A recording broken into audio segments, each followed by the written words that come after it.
کتاب اللہ حدیث مصطفیٰ کی ترجمان، مرکزی جمعیت اہل حدیث پاکستان۔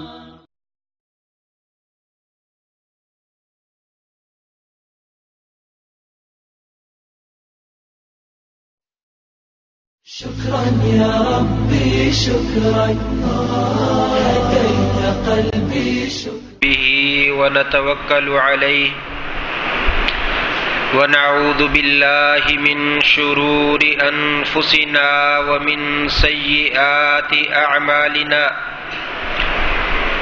من يهده الله فلا مضل له ومن يضلل فلا هادي له وأشهد أن لا إله إلا الله وحده لا شريك له وأشهد أن محمدًا عبده ورسوله يا أيها الذين آمنوا اتقوا الله حق تقاته ولا تموتن إلا وأنتم مسلمون يا أيها الناس اتقوا ربكم الذي خلقكم من نفس واحدة وخلق منها زوجها وبث منهما رجالا كثيرا ونساء واتقوا الله الذي تساءلون به والأرحام إن الله كان عليكم رقيبا يا أيها الذين آمنوا اتقوا الله وقولوا قولا سديدا يصلح لكم أعمالكم ويغفر لكم ذنوبكم ومن يطع الله ورسوله فقد فاز فوزا عظيما أما بعد فإن خير الحديث كتاب الله وخير الهدي هدي محمد صلى الله عليه وسلم وشر الأمور محدثاتها وكل محدثة بدعة وكل بدعة ضلالة وكل ضلالة في النار اللهم صل على محمد وعلى آل محمد كما صليت على إبراهيم وعلى آل إبراهيم إنك حميد مجيد اللهم بارك على محمد وعلى آل محمد كما باركت على إبراهيم وعلى آل إبراهيم إنك حميد مجيد اللهم انفعنا بما علمتنا وعلمنا ما ينفعنا وزدنا علما رب اشرح لي صدري ويسر لي أمري واحلل عقدة من لساني يفقه قولي أما بعد فأعوذ بالله من الشيطان الرجيم بسم الله الرحمن الرحيم سبحان الذي أسرى بعبده ليلا من المسجد الحرام إلى المسجد الأقصى الذي باركنا حوله لنريه من آياتنا إنه هو السميع البصير صدق الله مولانا العظيم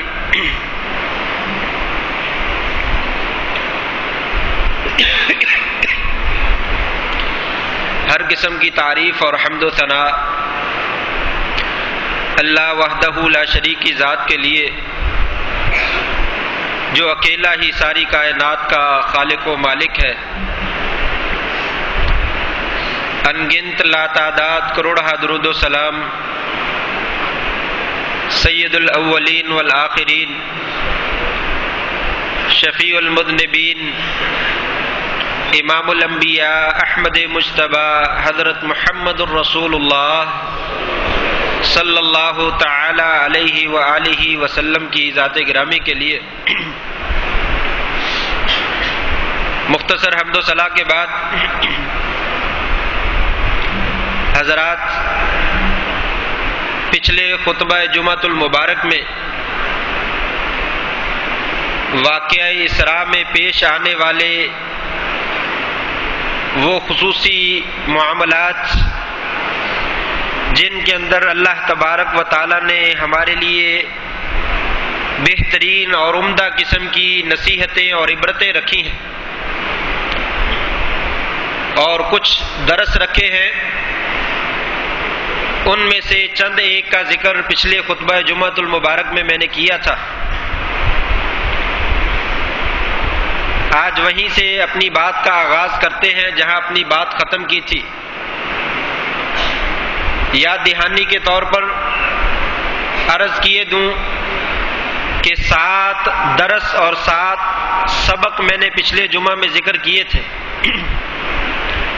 نمبر 1 کہ اللہ تبارک و تعالی اس بندے کا ساتھ دیتے ہیں جو بندہ اللہ کے لیے کام کرتا ہے، چاہے دنیا کے سارے رشتے ناطے ٹوٹ جائیں، دوستیاں ختم ہو جائیں، لوگ ساتھ چھوڑ کر چلے جائیں، اگر کوئی آدمی اپنا تعلق اللہ کے ساتھ مضبوط رکھتا ہے تو اللہ تبارک و تعالیٰ اس کا مددگار ہوتا ہے، اس کا ساتھ دیتے ہیں، جیسا کہ آپ صلی اللہ علیہ وسلم کا اللہ تبارک و تعالیٰ نے ساتھ دیا۔ آپ کا باپ چلے جانے کے بعد، آپ کی والدہ کی رخصت ہو جانے کے بعد، آپ کے دادا کے فوت ہو جانے کے بعد، آپ کے چچا ابو طالب کے دنیا سے چلے جانے کے بعد، آپ کی غم گسار بیوی حضرت خدیجہ رضی اللہ تعالی عنہا کے دنیا سے چلے جانے کے بعد۔ نمبر 2 من المسجد الحرام الى المسجد الاقصى، دوسرا سبق یہ دیا گیا کہ اللہ تعالیٰ نے مسجد حرام سے مسجد اقصی تک سیر کروائی۔ اس میں اپنی مخلوق کو یہ درس دیا، لوگوں میرا نبی معراج کے لیے جا رہا ہے، بلندی اور عروج حاصل کرنے کے لیے جا رہا ہے۔ جس آدمی کو بلندی چاہیے، جس آدمی کو ارتقاء اور عروج چاہیے، اسے چاہیے کہ وہ اپنا تعلق مسجد کے ساتھ جوڑے۔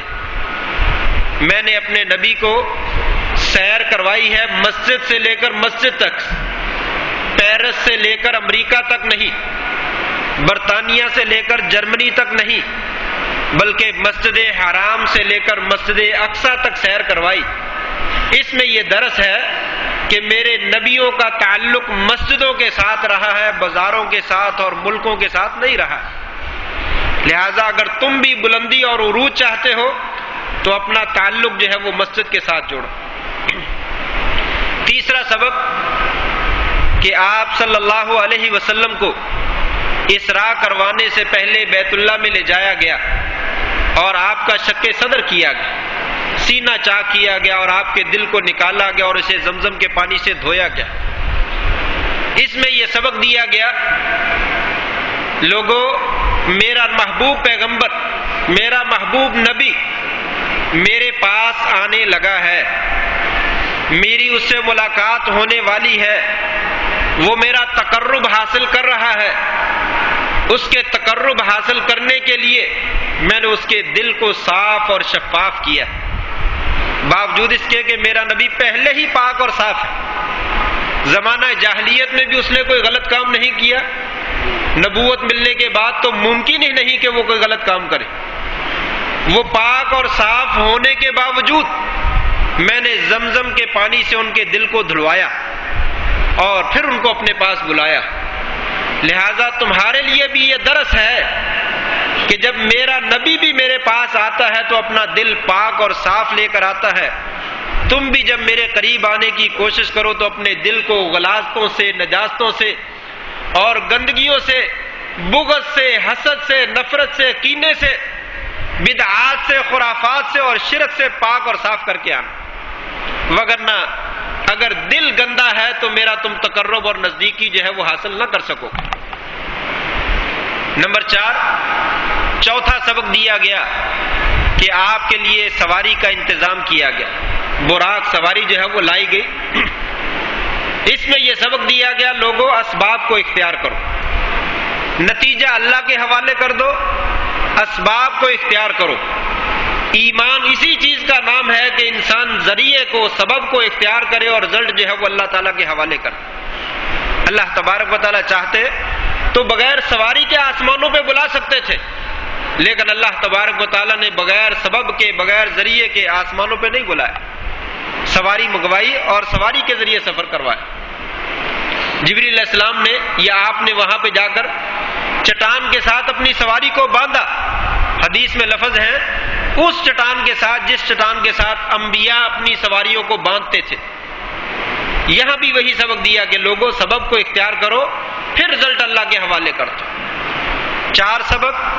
5واں سبق کہ جب بیت المقدس میں پہنچے تو آپ صلی اللہ علیہ وسلم کی مہمان نوازی کی۔ اللہ تبارک و تعالیٰ نے اپنے بندے کی مہمان نوازی کی۔ اس میں یہ درس دیا گیا کہ اگر تمہارے پاس کوئی عزت والا، کوئی شریف آدمی، کوئی بہت ہی محترم آدمی آئے تو اس کا اکرام کیجیے، اس کی عزت افزائی کیجیے، اس کی مہمان نوازی کیجیے۔ اور 6واں درس یہ دیا گیا کہ جب آپ نے سواری اس میں سے جو مہمان نوازی کی گئی، دودھ اور شراب کا پیالہ لایا گیا اور آپ نے شراب کو رد کر دیا اور دودھ کو اختیار کر لیا، تو اس میں آپ کو کہا گیا اصبت الفطرہ، مبارک ہو آپ کو، آپ نے فطرت کا انتخاب کیا، آپ نے نیچر کا انتخاب کیا، تبھی چیزوں کا انتخاب کیا جو اللہ تبارک و تعالیٰ کی تیار کردہ چیزیں ہیں ان کو اختیار کیا۔ جو شراب عقل کو معوف کر دیتی ہے، پاگل کر دیتی ہے، اس کے اوپر پردہ ڈال دیتی ہے اور انسان اس کو خود تیار کرتا ہے، اس کو چھوڑ دی۔ اس میں یہ درس دیا لوگوں یہ دین یہ اللہ تعالیٰ کی طرف سے نازل کرتا ہے۔ قرآن اور حدیث یہ دین جو ہے یہ سارا فطرتی دین ہے، عین انسان کی نیچر کے مطابق ہے، کوئی بھی ایسی چیز نہیں جو انسان کی فطرت سے جو ہے وہ ہٹی ہوئی ہو۔ اس لیے اللہ تبارک و تعالیٰ کے دین کو اختیار کرنا، بناوٹی چیزوں کو اختیار نہ کرنا، اپنا بنایا ہوا دین نہ لینا، وگرنہ دنیا میں بھی گمراہ ہو جاؤ گے اور آخرت میں بھی ناکام ہو جاؤ گے۔ درود پڑھو، ضرور پڑھو، مسنون پڑھو، جہاں جہاں اللہ اور اس کے رسول نے درود پڑھنے کا حکم دیا وہاں پہ پڑھو، نہ بناوٹی پڑھو، نہ ایسی جگہوں پہ جہاں پہ شریعت نے پڑھنے کا حکم نہیں دیا وہاں پہ پڑھو۔ اسی طریقے سے نماز کا معاملہ ہے، شریعت کہتی ہے ظہر کی 4 رکعتیں ہیں، 4 پڑھو، 5 نہیں پڑھو، کیا حرج ہے جی؟ اچھا ہی کام ہے، نیکی کا کام ہے، اچھا کام کر لینا چاہیے۔ کہا نہیں، اچھا کام اپنی مرضی کا نہیں، اچھا کام وہی اچھا کام ہے جس کو اللہ نے اچھا قرار دیا اور اس کے رسول نے اچھا قرار دیا۔ 5 رکعتیں پڑھنا یہ اچھا کام نہیں ہے، 4 رکعتیں پڑھنا ہی اچھا کام ہے، اس لیے کہ شریعت نے اس کو تمہارے لیے منتخب کیا۔ تو یہ درس دیا کہ لوگوں فطرت کو اختیار کرو، نیچر کو اختیار کرو، تبھی چیزوں کو اختیار کرو، بناوٹی اور اپنے بنائے ہوئے دین جو ہے ان کو اختیار نہ کرو، وگرنہ دنیا میں تم گمراہ ہو جاؤ گے۔ اور 7ویں چیز جو میں نے ذکر کی تھی وہ یہ تھی کہ اللہ تبارک و تعالیٰ نے مسجد حرام سے لے کر مسجد اقصی اور مسجد اقصی سے لے کر پھر آسمانوں کی سیر کروائی۔ اس میں اس بات کی جانب ہمیں اشارہ کیا لوگوں کام درجہ بدرجہ کرنے چاہیے، آہستہ آہستہ کرنے چاہیے۔ چھت پہ جانا ہو، سیڑھیاں چڑھنی ہو تو ایک ایک قدم اٹھا کر جو ہے وہ اوپر چڑھنا چاہیے۔ اگر کوئی یکدم چڑھنے کی کوشش کرے نہیں چڑھ سکے گا، گر جائے گا۔ دنیا حاصل کرنی ہے، آخرت حاصل کرنی ہے، تدرج اختیار کرو، درجہ بدرجہ جو ہے وہ آگے بڑھنے کی کوشش کرو۔ ڈاکہ مارو اور لوٹ مار کرو اور راتوں رات امیر بن جاؤ، شریعت اس کی اجازت نہیں دیتی۔ محنت کرو، مزدوری کرو، آہستہ آہستہ سٹیپ بائی سٹیپ آگے بڑھتے چلے جاؤ۔ دین کا معاملہ ہے، ایک ہی دن ساری باتیں کر کے فارغ ہو جاؤ اور جنت تمہیں مل جائے، ایسا نہیں ہے۔ اسٹیپ بائی اسٹیپ، آہستہ آہستہ آہستہ دین کے کاموں میں لگے رہو یہاں تک کہ تمہاری زندگی ختم ہو جائے، پھر اللہ تبارک و تعالیٰ جو ہے وہ تمہارے ساتھ اکرام کا معاملہ اور عزت کا معاملہ فرمائے۔ یہ 7 وہ باتیں ہیں جو پچھلے جمعۃ المبارک میں عرض کر چکا ہوں، ان کا خلاصہ میں نے آپ کے سامنے رکھا تاکہ آگے والی بات جو ہے وہ میری آپ کو سمجھ میں آئے۔ اس کے بعد 8واں سبق واقعہ اسراء میں یہ ہے، اللہ تبارک و تعالیٰ نے فرمایا قرآن مجید میں، سبحان الذی اسری بعبدہ لیلا من المسجد الحرام الی المسجد الاقصی الذی بارکنا حولہ، پاک ہے وہ ذات جس نے سیر کروائی اپنے بندے کو، سبحان الذی اسری بعبدہ، پاک ہے وہ ذات جس نے سیر کروائی اپنے بندے کو۔ قرآن مجید میں اللہ تبارک و تعالیٰ نے اس جگہ پہ بھی اور بے شمار مقامات پہ آپ صلی اللہ علیہ وسلم کے لیے بشر کا لفظ استعمال کیا یا عبد کا لفظ استعمال کیا۔ پورے قرآن مجید میں کہیں بھی کوئی ایسا لفظ نہیں ہے سبحان الذی اسری بنورہ، اللہ تبارک و تعالیٰ بابرکت وہ ذات ہے جس نے اپنے نور کو سیر کروائی، نور من نور اللہ کو سیر کروائی، اس طرح کا کوئی لفظ نہیں۔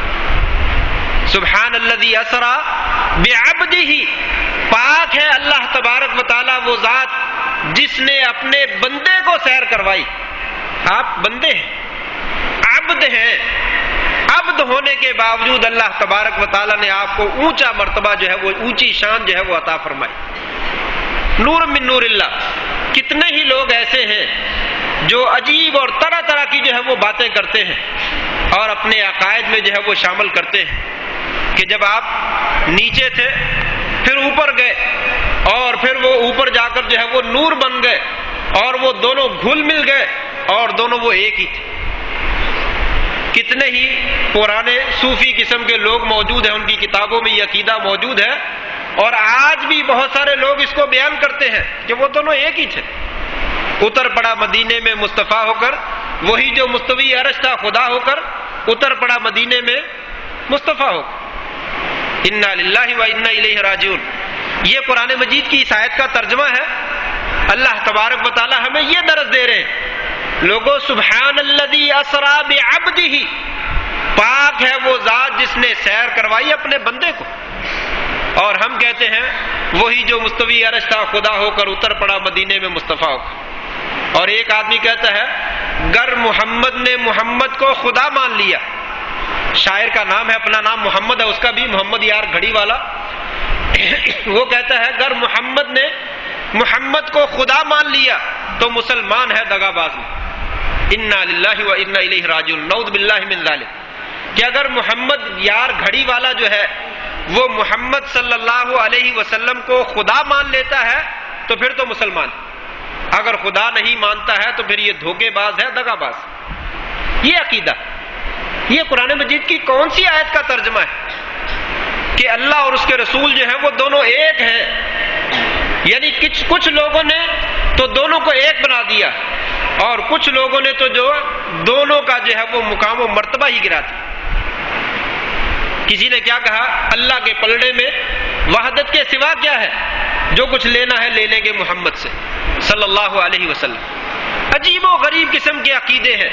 اللہ تبارک و تعالی نے اس آیت کے اندر جو ہے وہ تمام کی نفی کی۔ دراصل یہ ایسے لوگ جو اللہ اور مخلوق کو ایک قرار دینے والے ہیں، وہ دین سے دور بھاگنا چاہتے ہیں۔ جب اللہ ایک ہے، رسول اور اس کے بندے سب ایک ہی چیز ہے، وحدت الوجود کے قائل لوگ کہتے ہیں ہر چیز میں نعوذ باللہ من ذالک جو ہے وہ رب ہے، ہر چیز میں اللہ تبارک و تعالی ہے۔ نتیجہ کیا نکلے گا کہ نماز کس نے پڑھنی؟ ہر انسان کی شکل میں جو ہے وہ اللہ نظر آ رہا ہے۔ اللہ جو ہے وہ کون ہے؟ ایک شاعر جو ہے وہ عربی زبان میں کہتا ہے العبد رب والرب عبد لیت شعری من یکلف، کہتا ہے بندہ جو ہے وہ رب ہے اور رب جو ہے وہ کیا ہے؟ بندہ ہے۔ مجھے سمجھ نہیں آ رہی کہ مکلف کون ہے، نماز پڑھنے کا، روزہ رکھنے کا، حج کرنے کا، زکوٰۃ دینے کا حکم کسے دیا جا رہا؟ خود ہی کہتا ہے کہ رب جو ہے وہ بندہ ہے اور بندہ جو ہے وہ کیا ہے؟ رب ہے. اور مجھے سمجھ نہیں آ رہی کہ یہ نماز پڑھنے کا حکم کسے دیا جا رہا. اگر میں کہوں العبد ان قلت عبد فذاک رب، اگر میں کہوں یہ بندے کو حکم دیا جا رہا اور وہ بندہ ہے، تو وہ تو بندہ نہیں ہے، وہ تو رب ہے. وَإِن قُلْتُ رَبٌ، اگر میں کہوں وہ رب ہے تو فَأَنَّا يُكَلَّفُ، رب کو جو ہے وہ مکلف کیسے قرار دیا جا سکتا؟ رب کو نماز پڑھنے کا حکم کیسے قرار دیا جا سکتا؟ یعنی ایسی فلسفیانہ اور منطقیانہ باتیں گھما پھرا کر جو ہے وہ کرتے ہیں جس سے معلوم ہوتا ہے کہ عقل پاگل ہے، دماغ خراب ہو چکا ہے، عقل موجود نہیں ہے، اور اپنے آپ کو جس کو بات سمجھ نہیں آ رہی اللہ تعالیٰ کے مقابلے میں کھڑا کر رہا ہے کہ میں اور اللہ تعالیٰ نعوذ باللہ من ذالک ہم دونوں ایک ہیں. اور کچھ لوگ اپنے آپ کو نہیں قرار دیتے، نبی کریم صلی اللہ علیہ وسلم کو اللہ کے مقابلے میں کھڑا کر دیتے کہ اللہ اور نبی جو ہے وہ ایک ہے. یہاں پہ اللہ تبارک و تعالیٰ نے تمام لوگوں کی نفی کر سبحان الذی اسری بعبدہ، لوگوں پاک ہے اللہ وہ ذات جس نے اپنے بندے کو سیر کروائی. یہ میرا بندہ ہے، میری مخلوق ہے، میں خالق ہوں. اللہ تبارک و تعالیٰ پیدا کرنے والے ہیں اور محمد الرسول اللہ صلی اللہ علیہ وسلم پیدا ہونے والے. آپ پیدا کیے گئے ہیں، اللہ تبارک و تعالیٰ پیدا کرنے والے ہیں. آپ بندے ہیں اور آپ بندگی کرتے ہیں، اور اللہ تبارک و تعالیٰ معبود ہے، رب ہے، الہ ہے، اس کی بندگی کی جاتی ہے. دونوں میں فرق ہے، زمین آسمان کا فرق ہے. خالق اور مخلوق دونوں چیزیں ایک جیسی نہیں ہو سکتی ہیں. نبی کریم صلی اللہ علیہ وسلم کا مقام بہت عالی شان ہے، لیکن اللہ تبارک و تعالیٰ کے بعد اللہ خالق ہے اور محمد الرسول اللہ صلی اللہ علیہ وسلم مخلوق ہے. بندگی کرتے ہیں. بندگی کا معنی کیا ہے؟ عبدیت کا معنی کیا ہے؟ عبدیت کا معنی غلامی کرنا، اپنے آپ کو اپنے آقا کی خدمت کے لیے پیش کر دینا. نبی کریم صلی اللہ علیہ وسلم، میں نے یہ حدیث کئی دفعہ پیش کی آپ کے سامنے، رات کو نماز پڑھتے، لمبی نماز پڑھتے، پاؤں میں ورم پیدا ہو جاتے، سوجن پیدا ہو جاتی. حضرت عائشہ فرماتی یا رسول اللہ صلی اللہ علیہ وسلم آپ اتنی عبادت کرتے ہیں؟ رب عبادت کرتا ہے، رب عبادت کرتا ہے. ذرا غور کیجئے، یہاں پہ یہ شاعر کیسے فلسفیانہ کلام کر رہے تھے کہ وہ رب ہے، وہ بندہ ہے، وہ رب ہے، وہ بندہ ہے. آپ صلی اللہ علیہ وسلم راتوں کو اٹھ کر اتنی لمبی عبادت کرتے کہ پاؤں میں ورم پیدا ہو جاتے. حضرت عائشہ فرماتی یا رسول اللہ آپ اتنی لمبی عبادت کیوں کرتے ہیں؟ آپ کو اللہ تبارک و تعالیٰ نے سید الانبیاء، امام الانبیاء، خاتم النبیین بنایا ہے، بڑے بڑے اعزازات سے نوازا ہے، آپ پھر اتنی عبادت کرتے ہیں. آپ نے کیا فرمایا تھا؟ عائشہ جس اللہ نے میرے اوپر اتنے احسانات کیے ہیں، جس مالک نے مجھے پیدا کیا، جس مالک نے مجھے انسان بنایا، اور انسان ہی نہیں بنایا بلکہ نبی بنایا، نبی ہی نہیں بنایا بلکہ نبیوں کا سردار بنایا، خاتم النبیین بنایا، کیا مجھے اس رب کا شکر گزار نور نہیں بننا چاہیے؟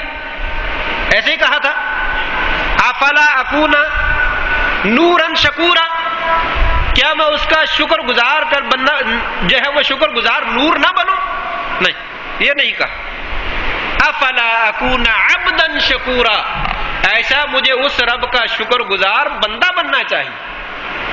یہ بندہ کہا گیا. آپ کا اعزاز اسی میں ہے کہ آپ کو آپ کا جو صحیح مرتبہ اور مقام ہے وہ دیا جائے. نور کیا ہوتا ہے ہمیں نہیں معلوم، بندے کو ہم جانتے ہیں، انسان کو ہم جانتے ہیں. انسانوں میں سے بعض انسانوں کو اللہ تبارک و تعالیٰ نے اعلیٰ مقام اور اونچا مقام جو ہے وہ عطا فرمایا. اس لیے ابراہیم ادہم یا امام حسن بصری رحمہ اللہ سے منقول ہے، انہوں نے بندے کی وضاحت کی کہ بندہ کیا ہوتا ہے، عبد کیا ہوتا ہے، غلام کیا ہوتا ہے، بندگی کیا ہوتی ہے. ایک غلام کو خریدا، گھر لے آئے، چند روپے دیے اور غلام کو خرید کر لے آئے. گھر میں آ کر پوچھنے لگے اے غلام تیرا نام کیا ہے؟ کہا میرے سر کے تاج، آپ نے مجھے خریدا ہے، میرے آقا ہیں آپ، جون سا نام آپ کا جی چاہے مجھے پکار لیجیے، جس نام سے پکاریں گے میں حاضر ہو جاؤں گا، میں آپ کا غلام ہوں. آپ نتھو کہیں، پھتو کہیں، محمد کہیں، خالد کہیں، زید کہیں، بکر کہیں، جو بھی نام دینا چاہیں، مجھے نام دے دیجئے، مجھے پکار لیجئے، میں آ جاؤں، میں آپ کا غلام۔ اچھا تم کھانا کیا کھاؤ گے؟ کہا حضرت میں آپ کا غلام ہوں، آپ نے مجھے خریدا ہے، میں عبد ہوں، جون سا کھانا دو گے میں کھا لوں گا۔ اچھا لباس کون سا پہنو گے؟ کہا حضرت میں نے عرض کی ہے میں آپ کا غلام ہوں، آپ جس طرح کی چادر، جس طرح کا لباس مجھے دیں گے میں وہ لباس پہن کر آپ کے سامنے آ جاؤں۔ اچھا پھر تم کام کون سا پسند کرو گے، کیا کام کرنا جانتے ہو؟ کہا کام کرنا جانتا ہوں یا نہیں جانتا، آپ میرے آقا ہیں، میرے مالک ہیں، جس طرح کا کام میرے ذمے لگائیں گے میں وہ کام کرنے کے لیے تیار۔ یہ تابعی سوچ میں پڑ گئے اور تھوڑی دیر سوچنے کے بعد کہا اٹھو، کھڑے ہو جاؤ۔ کھڑا ہو گیا، کہا انت حر، جاؤ چلے جاؤ، میں نے تمہیں اللہ کے لیے آزاد کر دیا۔ کہا کیوں، کیا ہوا؟ میں تو آپ کا غلام تھا۔ کہا تو نے زندگی کا سب سے اہم اور سب سے قیمتی سبق آج تو نے مجھے پڑھا دیا۔ آج تک مجھے عبد کے معنی نہیں آتا تھا کہ عبد کا معنی کیا ہوتا ہے۔ میں اللہ کا عبد ہوں، غلام ہوں۔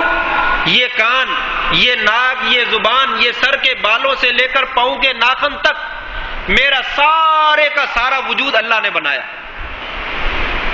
میں اپنی مرضی سے دنیا میں نہیں آیا اور جب جاؤں گا تو دنیا سے اپنی مرضی کے ساتھ نہیں جا سکوں گا۔ مجھے پتہ ہی نہیں چلا کہ میں اس کا غلام ہوں۔ تو نے آج مجھے سبق پڑھا دیا کہ میں نے تجھے چند روپوں کے عوض خریدا تھا، تو نے عبد بن کے دکھا دیا کہ عبد تو یہ ہوتا ہے۔ آج مجھے پتا چلا کہ مجھے اپنی انگلی بھی حرکت نہیں دینی چاہیے جب تک مجھے اللہ تبارک و تعالیٰ کی جانب سے اجازت نہ مل جائے۔ جیسا حکم میرے اللہ تبارک و تعالیٰ دے مجھے وہی کام کرنا چاہیے۔ جو چیز کھانے کا مجھے میرا اللہ حکم دے صرف وہی چیز کھاؤں، جو چیز پہننے کا میرا اللہ مجھے حکم دے مجھے وہی پہننی چاہیے۔ کہا یہ ہے عبدیت۔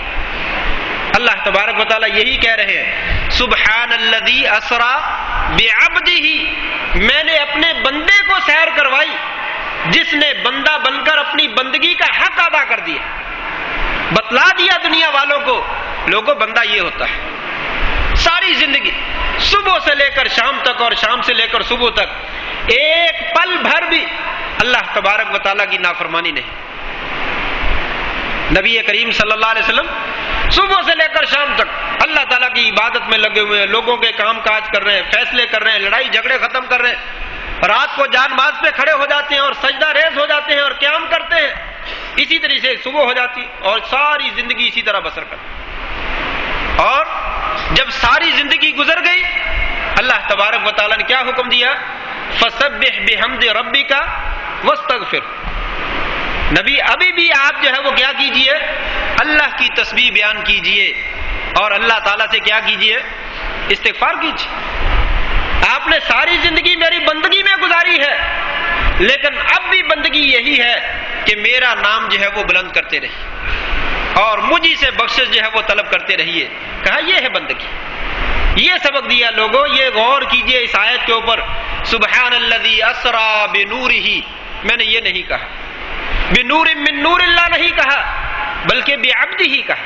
میں نے اپنے پیارے بندے کو جو ہے وہ آسمانوں کی سیر کروائی، مسجد حرام سے لے کر مسجد اقصیٰ کی سیر کروائی۔ تو کہا لوگوں اس عبد کے اوپر غور کرو اور اپنے آپ کو اللہ تبارک و تعالیٰ کا بندہ بنانے کی کوشش۔ جیسے میرا نبی میرا بندہ ہے، تم بھی سارے کے سارے میرے بندے ہو، اور نبی کو میں نے بھیجا ہی اس لیے تھا کہ وہ بندوں کو لوگوں کی پوجا سے ہٹا کر میری بندگی پہ لگا دو۔ لوگوں میری بندگی پہ آ جاؤ، میری بندگی کرو۔ جب تم میری بندگی کرو گے تو تم نے میرے نبی کے ساتھ صحیح محبت کا جو ہے وہ حق ادا کر دیا اور میں تم سے راضی ہو جاؤں۔ یہ 8واں سبق تھا جو اللہ تبارک و تعالیٰ نے واقعہ اسراء کے اندر جو ہے وہ ہمیں دیا۔ 9واں سبق آپ کو مسجد حرام سے لے کر مسجد اقصیٰ میں لے جایا گیا۔ مسجد اقصیٰ میں جا کر تمام انبیاء وہاں پہ انتظار کر رہے ہیں، کھڑے ہیں، آپ پہنچ گئے۔ جبریل علیہ السلام نے آپ سے کہا کہ آپ آگے بڑھیے اور لوگوں کی نماز پڑھائیے۔ آپ نے نماز پڑھائی۔ بیت اللہ سے مسجد اقصی لے کر گئے. بیت اللہ تو ہے ہی مسلمانوں کا، مسجد اقصی بھی مسلمانوں کا ہے، لیکن کچھ قومیں دعویٰ کرتی ہیں یہاں پہ ہیکل سلیمانی ہے، یہاں پہ یروشلم ہے، یہاں پہ وہ ہے، یہاں پہ وہ ہے، اور دنیا میں ہمارا بھی حق ہے. اللہ تبارک و تعالیٰ نے تمام انبیاء کو وہاں پہ جمع کیا. موسیٰ علیہ السلام بھی موجود ہیں، عیسیٰ علیہ السلام بھی موجود ہیں، اور یعقوب علیہ السلام بھی موجود ہیں، اور اس سے پہلے انبیاء بھی موجود ہیں. کہا آج کے دن محمد صلی اللہ علیہ وسلم کے علاوہ کوئی امامت نہیں کروا سکتا. آگے بڑھیے اور امامت کروائی. پچھلی تمام دین اور پچھلی تمام شریعتیں وہ ختم ہو گئی. آج مسلمانوں کا قبلہ بیت المقدس بھی مسلمانوں کا قبلہ ہے اور بیت اللہ بھی مسلمانوں کا قبلہ ہے. دونوں قبلے مسلمانوں کے بنا دیے گئے اور امت کی اور کائنات کی سرداری اور سیادت آپ صلی اللہ علیہ وسلم کے سپرد کر دی گئی. لوگوں آج کے بعد کوئی دین قابل قبول نہیں. کتنے افسوس کی بات ہے آج غیر مسلموں اور مسلمانوں کے درمیان جو ہے پیار اور محبت کی پینگیں بڑھانے کے لیے کہا جاتا ہے کسی کو کچھ نہ کہو. وہ بھی مسلمان ہے، آپ بھی مسلمان ہیں، وہ بھی نبی کو ماننے والے، آپ بھی نبی کو ماننے والے. نہیں، ایسا نہیں ہے. ہم ان کے نبی کو مانتے ہیں اور وہ ہمارے نبی کو نہیں مانتے. یہ بہت بڑا فرق ہے. یہودی ہوں یا عیسائی ہوں، وہ محمد الرسول اللہ صلی اللہ علیہ وسلم کو نہیں مانتے ہیں، اور ہم محمد الرسول اللہ صلی اللہ علیہ وسلم کو بھی مانتے ہیں اور عیسیٰ علیہ السلام کو بھی مانتے ہیں، موسیٰ علیہ السلام کو بھی مانتے ہیں، اور اس سے پہلے دوسرے انبیاء کو بھی مانتے ہیں. بس فرق اتنا ہے کہ ہم کہتے ہیں ان تمام نبیوں کا زمانہ جو ہے وہ ختم ہو چکا ہے اور وہ دنیا سے جا چکے اور ان کی شریعتیں ختم ہو چکی. اپنے اپنے دور میں وہ برحق نبی تھے. اب محمد الرسول اللہ صلی اللہ علیہ وسلم اللہ کے آخری نبی ہے اور ان کے بعد کوئی نبی نہیں آیا. جو آدمی پہلے نبیوں پر ایمان نہیں لاتا وہ بھی مسلمان ہے، اور جو آخری نبی حضرت محمد الرسول اللہ صلی اللہ علیہ وسلم پر ایمان نہیں لاتا وہ بھی مسلمان ہے. وہ پہلے نبیوں کے ساتھ تو ہماری بات شیئر کرتے ہیں. جب ہم کہتے ہیں کہ جو آدمی عیسیٰ کو نبی نہیں مانتا وہ مسلمان نہیں، وہ ہماری ہاں میں ہاں ملاتے. بالکل بالکل آپ نے بالکل صحیح کہا. اور جب ہم یہ کہتے ہیں کہ جو محمد الرسول اللہ صلی اللہ علیہ وسلم کو نبی نہیں مانتا، پھر کہتے ہیں یہ تو اختلاف کی بات ہے، اختلاف کی بات نہیں کرنی چاہیے، یہ تو لڑائی جھگڑے والی بات ہے. آپ تو تفرقہ ڈالنا چاہتے ہیں، آپ تو لوگوں میں اختلاف پیدا کرنا چاہتے ہیں. عجیب بات ہے. اپنے مقصد کی بات ہو تو تفرقہ نہیں ہے، دوسرے کے مقصد کی بات ہو تو تفرقہ پیدا ہو جاتا ہے. یہی وہاں پہ اللہ تبارک و تعالیٰ نے رد کیا. لوگوں آج کے بعد سابقہ تمام نبوتیں ختم ہو گئی، شریعتیں ختم ہو گئی، امامتیں ختم ہو گئی. اس وقت صرف اور صرف امام اعظم محمد الرسول اللہ صلی اللہ علیہ وسلم کی ذات. ان لوگوں نے تو نبیوں کو اپنا پیشوا بنایا، لیکن افسوس کہ ہمارے مسلمانوں میں بعض لوگوں نے اپنے اماموں کو، اپنے پیشواؤں کو، اپنے پیروں کو، فقیروں کو نبی کریم صلی اللہ علیہ وسلم سے بھی اونچا مرتبہ دیتی. یعنی اماموں کو جو چاہیں نبی کر دکھائیں. جب جی چاہتا ہے کسی چھوٹے چھوٹے سے آدمی کی رتبہ اور مقام جو ہے وہ اتنا زیادہ بڑھا دیتے ہیں کہ نبی کریم صلی اللہ علیہ وسلم کو وہ حیثیت نہیں دی جاتی جو عام آدمی کو جو ہے وہ دے دی جاتی. اللہ تبارک و تعالیٰ نے وہاں پہ یہ سب کچھ رد کر دیا. لوگوں ایسا نہیں، نہ کسی امتی کو آپ سے برابر یا آپ سے اونچا مقام دینا، اور نہ کسی نبی کو آپ کے برابر یا آپ سے اونچا مقام دینا. حضرت عمر رضی اللہ تعالیٰ نے ایک دن تورات پڑھ رہے تھے، آپ کا چہرہ متغیر ہو گیا. ابوبکر صدیق آئے اور انہوں نے عمر کو جھنجھوڑا کہ کیا کر رہے ہو، نبی کریم صلی اللہ علیہ وسلم کی جانب نہیں دیکھ رہے؟ تو حضرت عمر نے فوراً وہ ورقے بند کیے. آپ نے اس وقت یہ ارشاد فرمایا تھا، اے عمر لو کان موسیٰ حیا لما وسعہ الا اتباعی. عمر آج اگر اللہ تبارک و تعالیٰ موسیٰ علیہ السلام کو زندہ کر دیں اور دنیا میں آ جائیں، ان کی نجات کا ذریعہ صرف اور صرف یہی بات ہوگی کہ وہ میری پیروی کریں. اگر وہ میری پیروی نہ کرے تو کبھی نجات نہ پا سکیں گے. آپ کے بعد تمام نبوتیں ختم ہو گئی. آپ کو امامت دے کر اللہ تبارک و تعالیٰ نے بتلا دیا، لوگوں صرف اور صرف آپ کی بات جو ہے وہ قابل اتباع ہے. آپ نے فرمایا تھا کہ جس آدمی میں اللہ تبارک و تعالیٰ جو ہے اس آدمی کو جنت میں داخل کریں گے جو جنت میں جانا چاہے، اور جو جنت میں جانے سے انکار کر دے اسے جنت میں داخل نہیں کیا جائے۔ صحابہ نے کہا تھا یا رسول اللہ وہ کون ہے جو جنت میں جانے سے انکار کر دے؟ آپ نے فرمایا تھا من اطاعنی دخل الجنہ ومن عصانی فقد ابى، جس نے میری نافرمانی کی اس نے نافرمانی نہیں کی ہے، جنت میں جانے سے انکار کر دیا۔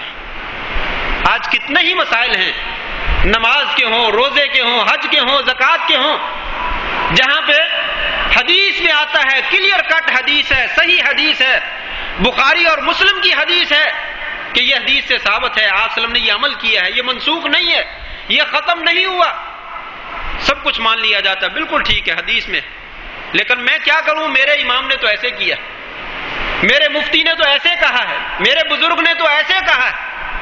میں اپنے بزرگ کی بات کو نہیں چھوڑ سکتا، حدیث کی بات کو چھوڑ سکتا۔ ویسے مجھے نبی کریم صلی اللہ علیہ وسلم سے بہت پیار ہے، آپ سے بڑی عقیدت ہے، بڑی محبت کرتا ہوں، لیکن اپنے بڑوں کی بات تو نہیں چھوڑ سکتا، ان کی بات کو کیسے ترک کروں؟ یہ بیت المقدس کے اندر امامت کروا کے اللہ تبارک و تعالیٰ نے ان تمام چیزوں کے اوپر کاٹا پھیر دیا۔ لوگوں کامیابی کے لیے، نجات کے لیے ضروری ہے میرے نبی کی اتباع کرنا، میرے نبی کا راستہ نہ چھوڑنا۔ اگر تم نے میرے نبی کا راستہ چھوڑا، یہ دیکھ لو میں نے کسی نبی کو آگے بڑھنے کی جرت نہیں دی ہے کہ وہ آگے بڑھے اور محمد صلی اللہ علیہ وسلم کی جو ہے وہ امامت کروائے۔ اس لیے کبھی تم آگے بڑھنے کی کوشش نہ کرنا، جو کچھ میرا نبی تمہیں دے کر جائے اس کے اوپر عمل کرنا، اسی میں تمہاری کامیابی اور کامرانی۔ باتیں ابھی اور بھی باقی ہیں لیکن ٹائم جو ہے میرا پھر پورا ہو گیا ہے، یہیں پہ اکتفا کرتے ہیں۔ جو باتیں میں نے ذکر کی ہیں اللہ تبارک و تعالیٰ سے دعا ہے اللہ کریم کہنے والے کو بھی اور سننے والوں کو بھی اس کے مطابق جو ہے وہ عمل کرنے کی توفیق عطا فرمائے۔ قرآن مجید پڑھ کر اور اس میں جو صحیح نصیحتیں ہیں، جو صحیح عبرتیں ہیں، جو درس ہیں، اللہ کریم ہمیں وہ حاصل کرنے کی توفیق عطا فرمائے۔ یہ ناول، یہ کہانیاں، یہ ڈائجسٹ یہ نہ پڑھیں، قرآن مجید ترجمے والا پڑھیں، سادہ ترجمے والا قرآن مجید پڑھیں۔ اللہ تبارک و تعالیٰ انشاءاللہ تعالیٰ دماغ کے 14 طبق جو ہے وہ روشن کر دے اور دین کا بیشتر حصہ انسان کے لیے واضح ہو جائے گا کہ اللہ کا دین صحیح کیا ہے۔ یہ لوگوں نے ہمیں کس پڑھنے میں ڈال دیا ہے، کوئی کچھ کہتا ہے، کوئی کچھ کہتا ہے، کوئی کچھ کہتا ہے۔ خود پڑھیے، ٹھیک ہے قرآن مجید سارے کا سارا عام آدمی کو سمجھ نہیں آ سکتا، لیکن بہت ساری باتیں ایسی ہیں جو بالکل کھلی ہیں اور جاہلوں کے لیے بھی اللہ تعالیٰ نے واضح کر کے رکھی، جس کے بارے میں اللہ نے کہا تھا وَلَقَدْ يَسَّرْنَا الْقُرْآنَ لِلذِّكْرِ فَهَلْ مِن مُدَّكِرٍ، ہم نے قرآن کو انتہائی آسان کر دیا ہے، کوئی ہے نصیحت حاصل کرنے والا؟ دنیا کیا ہے، دین کیا ہے، اللہ کیا ہے، رسول کیا ہے، مال و دولت کیا ہے، یہ چیزیں اللہ تعالیٰ نے قرآن مجید میں کھول کھول کر بیان کی۔ بس افسوس یہ ہے کہ ہم اس کو پڑھتے نہیں ہیں۔ اگر ہم پڑھیں تو بالکل ہمیں پتہ چل جائے، جیسا کہ میں نے ابھی یہ آیت پڑھی کہ اس طرح کی آیت کوئی آپ بھی لائیں، سبحان الذی اسریٰ بعبدہ، بھئی کہیں پہ کوئی لفظ تو لے آئیں، بے نوری ہی کا لفظ بھی ملے جائے قرآن مجید میں، شروع سے لے کر الف لام کی الف سے لے کر ناس کی سین تک کہیں پہ لائیں کہ اللہ تبارک و تعالیٰ نے آپ کو نور ہی کہا ہو یا نور من نور اللہ کہا ہو، ایسا نہیں۔ اگر نور من نور اللہ بھی ہوتے تو ہمیں ماننے سے کیا اعتراض، ہم ماننے کے لیے تیار ہیں۔ ہمارے گھر میں نہ کوئی فائدہ ہوتا ہے نہ کوئی نقصان ہوتا ہے، لیکن یہ ہے کہ قرآن اور حدیث میں ایسی چیز موجود ہی نہیں۔ ہم اسی چیز کو مانتے ہیں جو قرآن اور حدیث میں موجود ہے، اللہ نے اپنے قرآن میں بتلا دیا یا آپ صلی اللہ علیہ وسلم نے اپنے فرمان میں بتلا دیا۔ اللہ کریم ہمیں قرآن و حدیث کے مطابق عمل کرنے کی توفیق عطا فرمائے۔ وآخر دعوانا ان الحمد للہ رب العالمین۔